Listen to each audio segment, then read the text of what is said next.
নিশ্চিত থাকেন নেত্রী সামনের আওয়ামী লীগটাকে একটা অনন্য আওয়ামী লীগ হিসেবে আনবেন, আপনি নিশ্চিত থাকতে পারেন। ভুল ত্রুটিও থাকবে, কিন্তু সেই আওয়ামী লীগটাকে দেখে আপনার মনে হবে এটা তো 72-এর আওয়ামী লীগ, এটা তো মুক্তিযুদ্ধের আওয়ামী লীগ। আপনি বলবেন যে আওয়ামী লীগ চেষ্টা করবে না। সমালোচনা কি হবে আসাদ ভাই জানেন? যে বিল্ডিংটা 10 তলা না হয়ে ওরকম আপনার আলোচনাটা হবে অন্য লেভেলের, কিন্তু আপনি ওইটা বলবেন না 10 তলা বিল্ডিং করতে গিয়ে নিজু মজুমদার বা অমুক হাজার হাজার কোটি টাকা চুরি করেছে, ওইটা আপনার মুখ দিয়ে বের হবে না। আপনার কাছে তখন আসবে হচ্ছে যে স্ট্রাকচারটা এমন হলে কেমন হতো, অমন হলে কেমন হতো, আপনার সমালোচনার ধরন পাল্টে যাবে। আমি আপনাকে বলছি এই দেশটা আমাদের অনেকে বলে যে আচ্ছা আপনি আওয়ামী লীগের সমালোচনা করেন, বিএনপির করেন না। আরে তো বিএনপির কাছে তো আমার কোনো দাবিই নাই, আমি তো বিএনপির ওই জায়গায় নেই নাই যে তার কাছে আমি এত দাবি করব। ধরেন আপনি আপনার ভাইয়ের কাছে যে দাবিটা করবেন, পাশের বাড়ির রহিমউদ্দিনে তো এই দাবিটা করবেন না। আওয়ামী লীগ মুক্তিযুদ্ধের নেতৃত্ব দেওয়ার দানকারী দল, এই দেশের স্বাধীনতা, সার্বভৌমত্ব এবং আওয়ামী লীগের গঠনতন্ত্র বলে যে আওয়ামী লীগ সকল দল মতের মানুষকে, চিন্তার মানুষকে অ্যাকসেপ্ট করে। একজন হিন্দু ব্যক্তি আওয়ামী লীগের এমপি হবে, আওয়ামী লীগের প্রধানমন্ত্রী পর্যন্ত একজন হিন্দু ব্যক্তি হবে। কিন্তু আমরা এই তো গত 20 বছর আওয়ামী লীগকে দেখলাম একটু যে আওয়ামী লীগ হিন্দুদের দল, জামাত শিবির যে প্রোপাগান্ডা চালাইছে ওইটা থেকে নিজেকে সরানোর জন্য একটু ডানপন্থীদের টানলো। তারা বেইমানি করবে, জীবনে মরে গেলেও ভোট দেবে না আওয়ামী লীগের জানে, তারপরেও এই চেষ্টাটা করলো। এগুলো কি আমলাদের কুবুদ্ধিতে করছে নাকি আওয়ামী লীগের কোনো নির্বোধ নেতাদের বা চক্রান্তকারীদের কারণে করছে? নিজের নৌকা কেন অন্য পথে, মানে নদী পানি রেখে কেন বালির মধ্যে ঠেলা শুরু করলো নৌকা?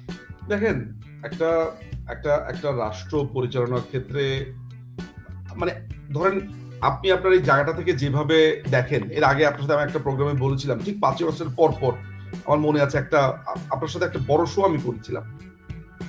একটা রাষ্ট্র পরিচালনা করবার জন্য আমি একটা সময় যখন অ্যাজ এ রাইটার অথর জায়গা থেকে বলতাম, তখন আমি একভাবে দেখতাম। when I'm into politics and in the system, then আমি বুঝতে পারি যে this is how it works. আমাদের আমলাতান্ত্রিক জটিলতা আছে, আমাদের রাষ্ট্রীয় নানান ধরনের বিষয় আছে। একটা রাষ্ট্রে এখনো ভোট আসলে অনেক মানুষ, সব মানুষ না, অনেক মানুষ টাকার বিনিময়ে তার ভোটটা দিয়ে দেন। এখনো অনেক মানুষ আছে তাকে কোরআন শরীফে হাত রেখে বলে যে আপনি এখানে ভোট না দিলে আপনি বেহেশতে যেতে পারবেন না। সেরকম একটা দেশে আপনি যে ইউটোপিয়া চান, মানে আপনার চাওয়াটা utopian, which I fully understand. কিন্তু একটা কথা মাথায় রাখবেন যে ইউটোপিয়া একটা কল্পনারই জগৎ এন্ড অফ দ্য ডেতে।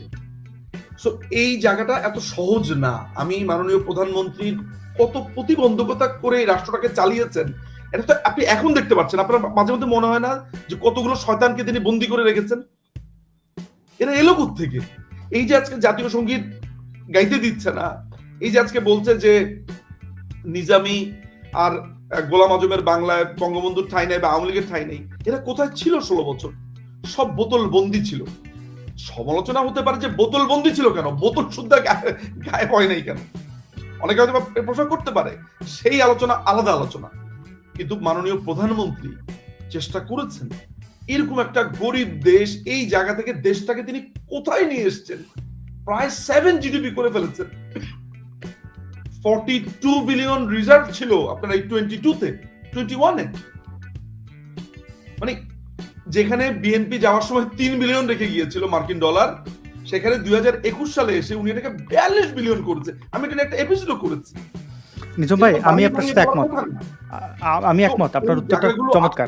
এরকম দেখেন, এইখানে জয় বাংলা বলবে না বাংলাদেশ জিন্দাবাদ বলবে, এইটা মানুষ ঠিক করার জন্য একজন আরেকজনকে খুন করে ফেলে। এইখানে আপনার খুন হয়ে যায় সামান্য একটা রাজনৈতিক আলাপে, ওভার দ্য কাপ অফ টি। সেই জায়গাতে প্রধানমন্ত্রী একটা স্টেটসম্যান হয়ে উঠেছিলেন, জাস্ট মার্কিন টাকাতে হলো না। সেনাবাহিনী যদি বিট্রেটা না করতো, আজকে যদি সেনাবাহিনী বলে, আজকে যদি ওয়াকার বলে যে আমি ইউনূসকে চাই না, এখন কয়টা বাজে বাংলাদেশে? এখন আপনার ধরেন দুপুর, সন্ধ্যাবেলাতে ক্ষমতা শেষ হয়ে যাবে। আপনি এইসব টোকাইয়ের বাচ্চা, এই হাসনাত তো এই যখন আপনার ওয়াকারকে নিয়ে এসে যখন মন্তব্য করলো, সে গিয়ে ওয়াকার কাছে মাফ চেয়ে আসলো, আসিফ তাকে নিয়ে গেল সেনা ভবনে, ওয়াকার গিয়ে তার পা চেপে ধরেছে, সরি। সরি, একদম কোনো কথা নেই। রুমে ভাই ঢুকলো, নিজম ভাই, ওই আমি ওয়াকার দ্বিমত আসলো, দোতলা থেকে নামলো ওয়াকার, দোতলা থেকে নামলো আসিফ, ওইখানে লোকজন তো আছে আমাদের, আসিফ নিয়ে গেল, আসিফের নিয়ে যাওয়ার পরে সোজা ওকে ওই আসিফ একটা ট্যাপ করে দিয়েছে, গিয়ে হাসতে তার পায়ে ধরে বসলো, সরি স্যার সরি। তো এরা এরা এরা নিজম ভাই, it will just এরা take 2 hours। আপনি যে আমি এখন একটা যদি নিয়ে দায়িত্ব betray নিয়ে করে, আপনি একটা betray দায়িত্ব হলে নিয়ে আপনি বলি, betray হয়েছেন। এই যদি বিট্রে করা থেকে যদি এখন ওয়াকার সাহেব বলেন যে না বিট্রে করছি, ভুল হয়ে গেছে, ইউনূস আর সমর্থন দেব না, সে তো বড় কইরা রাজুর সামনে দাঁড়ায় বলবে, শেখ হাসিনার জন্য বড় একটা ছবি বসায় বলবে, আপা এগুলো তো আপনার মানুষ, আপনি ছাড়া যে কি কষ্টে ছিলেন এইটা বোঝানোর জন্য আমি আসলে এগুলো করছি, আমি তো আপনারই লোক। ওইটা আমি আপনাকে শিওর ওইটা আপনাকে আমি গ্যারান্টি দেই, ওইটা আপনাকে আমি গ্যারান্টি দেই, বাংলাদেশে আর এই চামচামি হবে না। I mean, you can be assured। আমি আপনার উত্তরটা পেয়ে সন্তুষ্ট, খুশি হইলাম, মানে খুশি। দেখেন এই যে আপনি কথা বলছেন না যে আসলে এই বাংলাদেশে মানুষ নিয়ন্ত্রণ করতে গেলে যে ভোট বেচে ফেলে, আমি এটা দেখছি অনেকে ভোট দিয়ে মনে করে তার ঘর পর্যন্ত পাকা করে দিতে হবে, রাস্তা বানাই দিতে হবে, এটা বাংলাদেশের আমি স্বীকার করি।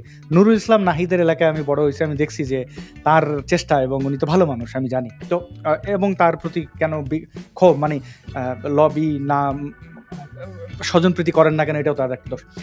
নিজম ভাই, বুঝলাম যে এটা সম্ভব না বাংলাদেশে, আমি স্বীকার করি। এই যে আসিফ নজরুল বললেন যে 26 লাখ ভারতীয় নাগরিক এখানে চাকরি করা বৈধ, ক্ষমতায় বসার পরে বোঝা যায় যে ঠেলাটা কত দূর, থেকে অনেক কথা বলা যায়, বাস্তবতা ওইভাবে চলে না, টকশো দিয়া বা এই যে আমরা কথা বলছি বা অনেক কিছু এগুলো হয় না। কিন্তু এই যে গোলাম আজমের কাফনে জুতা পিটার পরে একটা জুতা, আমি আজম খানের একটা ছবি দেখছিলাম আজকে, হ্যাঁ, তো আজম খানের ডেডিকেশন আওয়ামী লীগের প্রতি, উনি তো পরীক্ষিত লোক, তো তিনি কেন যে দেশে নাই, আমি না হলে একটা খারাপ লোক, কিন্তু তাকে কি কেউ বলছিল আওয়ামী লীগের লোক যে আচ্ছা সরি আমরা পারি নাই? আমার মনে হয় না যে আজম খান লাখ লাখ টাকা চাইছে যে আমি কেন দেশে নাই, আমি কেন সুইজারল্যান্ড। এইটা তো ব্যাকডোরে, সামনে না পারলেও তো ব্যাকডোরে বলা যায় যে ভাই এটা ভুল হয়েছে, হ্যাঁ এটা আর হবে না বা পারি নাই। আমি আপনাকে একটা কথা বলি, সেটা হচ্ছে যে দাউদ হায়দার থেকে শুরু করে তসলিমা নাসরিন, আমি আপনাকে একটা কথা বলতে পারি যে আমার বেদনা আছে। তসলিমা নাসরিন এই দেশের কন্যা, she is a daughter of Bangladesh. তিনি কি লিখেছেন, কি বলেছেন, সেটা কমপ্লিটলি আলাদা ইস্যুস। তার ওই রাইট সংবিধান তাকে দিয়ে দিয়েছে। যদি সংবিধানের এগেনস্টে যায়, আইনের এগেনস্টে যায়, সেটার জন্য বিষয়াদি আছে, উনিও পাল্টা ব্যবস্থা নিতে পারবেন। তসলিমা নাসরিন তিনিও নিতে পারবেন, তার কথা পছন্দ না হলে সেও যেতে পারবে। কিন্তু কোনো লেখার জন্য কোনো মানুষকে তার দেশের বাইরে যেতে হবে, থাকতে হবে, এটা আমাদের দেশে, সেটা বিএনপি আমলে তাকে যেতে হয়েছে। বাংলাদেশ আওয়ামী লীগের সময়ে তিনি কেন ফিরতে পারেননি, আমি আসলে পুরো ডিটেলসটা জানি না, আমি ধরে নিচ্ছি যে তিনি ফিরতে পারেননি। আমি আমার এই ব্যর্থতা নত শিরে আমি মেনে নিতে রাজি আছি। আমি তো দুটো কথা বলি নিজম ভাই, আপনি নিশ্চিত, আমি দুটো কথা বলি। জি নিজম ভাই, আপনার এই সরল স্বীকারোক্তি আমার খুব ভালো লেগেছে। আমি দুটো কথা বলি। আপনি যে কথাটা বললেন না, যদি এইটা যে কোনো দল যদি নিশ্চিত করতে পারে যার যার অধিকার নিয়ে থাকবে, সংবিধান যাকে যতটুকু অধিকার দেয় ততটুকুই অধিকার পালন করতে দেবে, তাহলে কিন্তু সংঘাত হয় না। নিজম ভাই, আপনি ভারতে আছেন, দেখেন এই মুহূর্তে ভারতে তো কত এক্স মুসলিম আছে, তাদের কিন্তু দেশ ছাড়তে হয় না, কোপ খেয়ে মরতেও হয় না। আবার ভারতের এক্স মুসলিমরা দেখেন এত করা সমালোচনাও করে না, কেন করে না? আমি আমার কথা বলি, আমার দায়িত্ব নিয়ে বলি নিজম ভাই, এই কথাটা কোনোদিন বলি নাই। আমাকে যখন দেশ ছাড়তে হয়েছে, এই যে দেশ ছাড়ার যে এই যে ট্রেন্ড, এইটা থামানোর জন্য আমি ইচ্ছা করে আরো বেশি বেশি আঘাত করছি যে আমার তো দেশেই থাকতে দেন, আমি আঘাত দেবো না কেন? আপনি আমাকে কালকে দেশে নিয়ে যান, আমি বাইতুল মুকাররমের সামনে বসে চা খাবো, একটা কটু কথাই বলবো না। আমি মানি না, আমি যদি আপনার সাথে সহ অবস্থান করতে পারি, আমার সমস্যা কি? আমার তো কে কখন মারা গেছে, কে কি করছে, আমার তো দরকার নাই। এখন অনেকে বলতে পারে আমি তো কালকে আমি দেশে যেতে চাই। আমি আপনাকে আপনার এই কথার সাথে আমি এই লাইভে বলি নিজম ভাই, অনেকে বলে যে বিদেশ থাকার জন্য, আমি বলি কালকে যদি আমাকে দেশ বলে যে তুমি দেশে চলে আসো, তোমার মামলা তুলে নেবো, তুমি তোমার মতো করে থাকো, তোমার কেউ ডিস্টার্ব করবে না, আমি কালকে চলে যাবো বাংলাদেশে। মানে এখন আপনারা যদি কেউ বলে আপনি আওয়ামী লীগ করেন অ্যাসাইলামের জন্য, এগুলো বলে, মানে যারা বলে তাদের উদ্দেশ্যে বলি যে ভাই, শুধু রাষ্ট্র যদি তার দায়িত্বটা পালন করে যে ও নাস্তিক ওর মতো থাক, ও হিন্দু, ও মুসলিম, ও শিয়া, ও এমনকি জঙ্গিও যদি সে মনে মনে জঙ্গি হয়, কারোর না মারে যায়, তার সাথে আমি একসাথে চা খাইতে আমার অসুবিধা নাই তো নিজম ভাই। মানে এটা হলে কিন্তু শান্তি চলে আসে।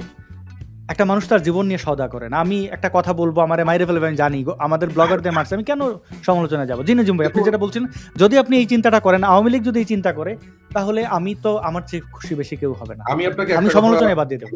একটা কথা পরিষ্কার ভাবে বলি, সেটা হচ্ছে সামনের বাংলাদেশে কোনো মানুষকে তার লেখার জন্য, তার চিন্তার জন্য, তার ভাবনার জন্য এই দেশের ভূখণ্ড ছাড়তে হবে না।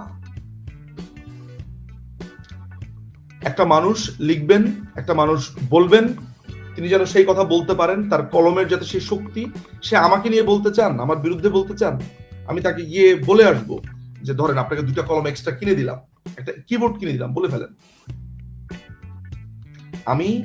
আমরা আজকে যে তরুণকে, যে বাচ্চা ছেলেকে, যে ছাত্রলীগের ছেলেকে আমি কলকাতায় দেখছি, তার এই জীবনের এই আর্লি স্টেজে নির্বাসিত জীবন যাপন করছে, আজকে যে তৃণমূলের কর্মীদেরকে আমি দেখেছি, আমার হৃদয়ের এক একটা অংশ বাংলাদেশ আওয়ামী লীগের তৃণমূল, তাদের এই স্ট্রাগলটাকে আমি যেভাবে এই চোখের সামনে দেখেছি, এবং তারা যেভাবে নিজেদেরকে ঋদ্ধ করছে, এক একটা হীরা হয়ে উঠেছে। এই তৃণমূল, আওয়ামী লীগের এই তৃণমূল আগামী দিনের আওয়ামী লীগ। এক একটার চোখে মুখে যেন আমি সৈয়দ আশরাফকে দেখি, আমি এক একটা তৃণমূলের কর্মীকে দেখি, আর আমার কাছে মনে হয়, আমি ওই ছেলেটার নাম বলবো না, গাজীপুরের একটা ছেলে বিপদে পড়তে পারে, একটা অসম্ভব সুদর্শন একটা ছেলে, 6 ফিট টল, বয়স মাত্র তার 22, আসাদ ভাই নির্বাসিত হয়ে এখানে বসে আছে।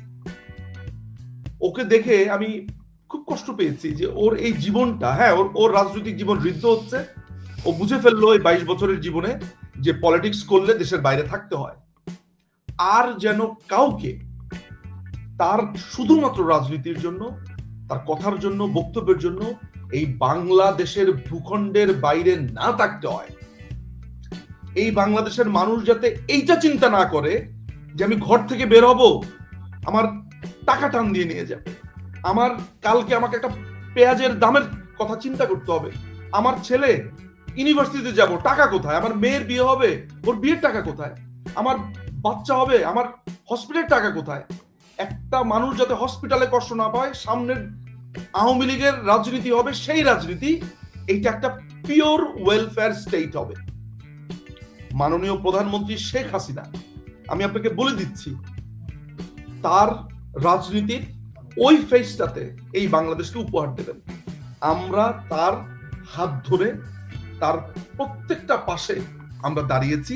এই তৃণমূল, এই ধরেন আমি আওয়ামী লীগের বুদ্ধিবৃত্তিক জায়গাতে কাজ করব। প্রত্যেকটা মানুষকে কি এমপি মন্ত্রী হতে হবে? আমাকে কি মন্ত্রী হতে হবে এটার জন্য? এমপি হতে হবে? No, not necessarily. বুদ্ধিবৃত্তিক ভাবে পরামর্শ দিয়ে, এরকম অসংখ্য পলিটিশিয়ানস আছে যারা এমপি হবে, যারা মাটির সাথে যাদের সদাগন্ধ, তারা হবে এমপি, যারা দিনের পর দিন শরীরটা কালো অঙ্গার হয়ে গেছে রাজনীতি করে, তারা হবে এমপি। মাননীয় প্রধানমন্ত্রী তাদেরকেই মূল্যায়ন করবেন আমি জানি। সো যেই ক্ষোভ রাগ আমাদের প্রতি মানুষের হয়েছে, আমি দেশবাসীর কাছে শুধু একটা কথা বলবো আজকে এই প্রোগ্রামের মাধ্যমে, আপনারা এই আওয়ামী লীগকে দেখবেন, যে আওয়ামী লীগ শিক্ষিত, এডুকেটেড, যে আওয়ামী লীগ আপনার কথা বলে, যে আওয়ামী লীগ মনে করে যে প্রত্যেকটা সিদ্ধান্ত আপনার সাথে নিয়ে হতে হবে। আপনি আমাকে ইলেক্টেড করে এনেছেন, সংসদে পাঠিয়েছেন, আমি তারপর আপনার মতামত চাবো। What do you think about it? আমি আপনাকে বললাম তো, সামনে আজকে আমরা এই যে কষ্ট পাচ্ছি, এই যে আমরা, এটা আমাদের জন্য একটা পরীক্ষা ধরে রাখেন। এটা মনে করেন আমাদেরকে স্বর্ণ আগুনে পোড়ানো হচ্ছে, আমরা খাঁটি হয়ে ফিরছি। বাংলাদেশ আমি একটা জিনিস লিখে দিতে পারি নিজাম ভাই, আপনার কথাগুলো আমার খুব বিশ্বাস করতে ইচ্ছে করে এবং বিশ্বাস করতে আমি চাই। আমি বিশ্বাস বললাম তো, বিশ্বাস করুন, আমি কথা দিচ্ছি